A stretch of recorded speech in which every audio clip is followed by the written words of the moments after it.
Hello friends, मैं lucky Kumar Elon के class में आपका स्वागत है। आज इस वीडियो में हम आपको डार्विन का प्राकृतिक चयन का सिद्धांत के बारे में बताने वाले हैं। तो वीडियो को स्किप मत कीजिएगा, वीडियो को शुरू से अंत तक देखिएगा। तो चलिए स्टार्ट करते हैं।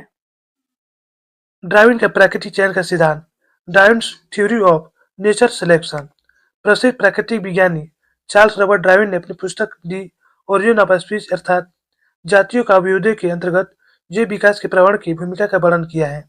उन्होंने HMS बीगल नामक जलयान पर समुद्री यात्राओं के दौरान जो प्राकृतिक अवलोकन किया था, उसके आधार पर अपना सिद्धांत प्रस्तुत किया। वो माल्थस के जनसंख्या सिद्धांत से बहुत प्रभावित थे। उनकी पुस्तक सन 1869 में प्रकाशित हुई थी। चार्ल्स रबर्ट डार्विन के विकासवाद को प्राकृतिक का चयन सिद्धांत कहा जाता है। इस सिद्धांत की प्रमुख बातें इस प्रकार है। अब पहला देखिए, आबादी में वृद्धि। सभी जीवधारियों में जनन की प्रचुर क्षमता होती है। सभी जीवधारियों में क्या होता है कि जनन करने की, इनके बच्चा पैदा करने की प्रचुर क्षमता होती है, जिससे उनकी आबादी ज्यामितीय रीति से बढ़ती रहती है। इसके कुछ उदाहरण इस प्रकार है। मच्छर तथा तितली एक बार में सैकड़ों अंडे देती है। मच्छर तथा तितली जो होती है, एक बार में वो सैकड़ों अंडे देती है। बहुत से पौधे एक एक फल से सैकड़ों बीज देते हैं। बहुत से फल ऐसे हैं जिसमें से एक फल से सैकड़ों बीज निकलते हैं।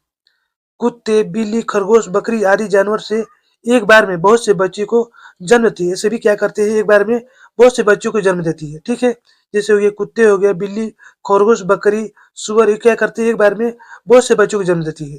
ठीक है, चलिए आगे देखते हैं। अब दूसरा देखिए, सीमित भोजन में स्थान। आबादी में ज्यामितीय तिथि से वृद्धि होने पर सभी जीवधारी को भोजन तथा स्थान चाहिए, परंतु भोजन और स्थान सीमित होते हैं। भोजन और स्थान क्या होता है, सीमित होता है, लेकिन जीवधारी की जो जनसंख्या निरंतर बढ़ती जाती है। ठीक है। अब तीसरा देखिए, अस्तित्व के लिए संघर्ष। उपयुक्त परिस्थितियों में भोजन और स्थान प्राप्त करने के लिए प्रतियोगिता प्रारंभ हो जाती है। साधनों के सीमित रहने के कारण प्रतियोगिता शीघ्र ही अस्तित्व के लिए संघर्ष का रूप धारण कर लेती है। जब कोई चीज की कमी आती है तो क्या होता है, उसमें प्रतियोगिता होने लगती है। मान लीजिए जनसंख्या निरंतर बढ़ रही है और जमीन जो है वो जितना है वो सीमित है, इसलिए इसमें क्या हो जाएगा, प्रतियोगिता होने लगेगा। इससे क्या होगा, अस्तित्व जो है संघर्ष का रूप धारण कर लेती है। इसे याद रखिएगा। चलिए आगे देखते हैं। अब चौथा देखिए, अनुकूलन और विभिन्नताएं। अस्तित्व के लिए संघर्ष में सभी जुधारी सफल होने का प्रयास करते हैं। इसके लिए वे विभिन्न प्रकार से अपने परिस्थितियों के अनुकूलन बनने का प्रयास करते हैं। सभी जीवधारी जो होते हैं परिस्थितियों के अनुसार वो ढलने का प्रयास करते हैं। लैंगिक जनन की क्रियाओं से विभिन्नता उत्पन्न होती है। लैंगिक जनन क्रियाओं से क्या होती है, विभिन्नताएं उत्पन्न होती है। ये विभिन्नताएं अगली पीढ़ी में स्थानांतरित होती रहती है। ये विभिन्नताएं जो है धीरे धीरे अगली पीढ़ी में स्थानांतरित होती रहती है। ठीक है, चलिए आगे देखते हैं। अब पांचवा देखिए, युगतम की उत्तरजीविता। जिन जीवधारी में परिस्थितियों के साथ अनुकूलित होने की अधिक क्षमता होती है, वे जीवन के संघर्ष में जीवित बचते हैं। जो जीवधारी जो होते हैं परिस्थिति के अनुसार ढलने की जिसमें अधिक क्षमता होती है, वही जीवन के संघर्ष में जीवित बचते हैं। ठीक है। डार्विन के मतानुसार प्राकृतिक स्वयं ही युगतम जीवधारी को जीवित रहने और अपनी आबादी को कायम रखने के लिए चुन लेती है।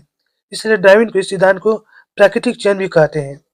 हार्बर्ट स्पेंसर ने इस स्थिति को युगतम की उत्तरजीविता कहा है। किसने कहा है, तो हार्बर्ट स्पेंसर ने इस स्थिति को युगतम की उत्तरजीविता कहा है। ठीक है, चलिए आगे देखते हैं। अब छठा देखिए, उपयोगी विभिन्नताएं की वासंगति। अस्तित्व के संघर्ष में जो जीवधारी जीवित बच जाते हैं, वे अपनी उपयोगी विभिन्नताओं और अनुकूलनों को आगे पीढ़ी में स्थानांतरित करते रहते हैं, अर्थात उपयोगी विभिन्नताएं आनुवंशिक हो जाती है। इन विविधताओं को डार्विन ने उपार्जित लक्षण कहा है। क्या कहा है, उपार्जित लक्षण कहा है। ऐसे लक्षण जो किसी जीव द्वारा अपने पर्यावरण से प्राप्त किए जाते हैं, उपार्जित लक्षण कहलाते हैं। पर्यावरण के साथ अनुकूलन स्थापित करने के क्रम में ऐसे लक्षण अर्जित हो जाते हैं। डार्विन के अनुसार उपार्जित लक्षण आनुवंशिक हो जाते हैं और अगले पीढ़ी में जाकर विभिन्नता उत्पन्न करते हैं। अगले पीढ़ी में जाकर क्या करते हैं, विभिन्नताएं उत्पन्न करते हैं। इस प्रकार नई जाति की उत्पत्ति होती है। इस प्रकार क्या होता है कि नई जाति की उत्पत्ति होती है, जो कि अपने पूर्वजों से बिल्कुल भिन्न होती है। आधुनिक वैज्ञानिक के अनुसार उपार्जित लक्षण आनुवंशिक नहीं होते हैं। ठीक है, चलिए आगे देखते हैं। अब सातवां देखिए, नई जाति की उत्पत्ति। डार्विन के मतानुसार विभिन्नताओं के आनुवंशिक होने पर जीव अपने पूर्वज से भिन्न हो जाते हैं। जीव जो होते हैं अपने पूर्वज से भिन्न होने लगते हैं। धीरे धीरे कई पीढ़ियों में ये लक्षण इतने बदल जाते हैं कि उत्पन्न होने वाले जीव अपने पूर्वज से पूर्णतः भिन्न होते हैं। उत्पन्न होने वाले जो जीव होते हैं अपने पूर्वज से पूर्णतः अलग हो जाते हैं। इसे क्या कहा गया है, इसी नई जाति की उत्पत्ति कहा गया है। ठीक है, बहुत से आधुनिक जीव वैज्ञानिक डार्विन के सिद्धांत को स्वीकार नहीं करते हैं।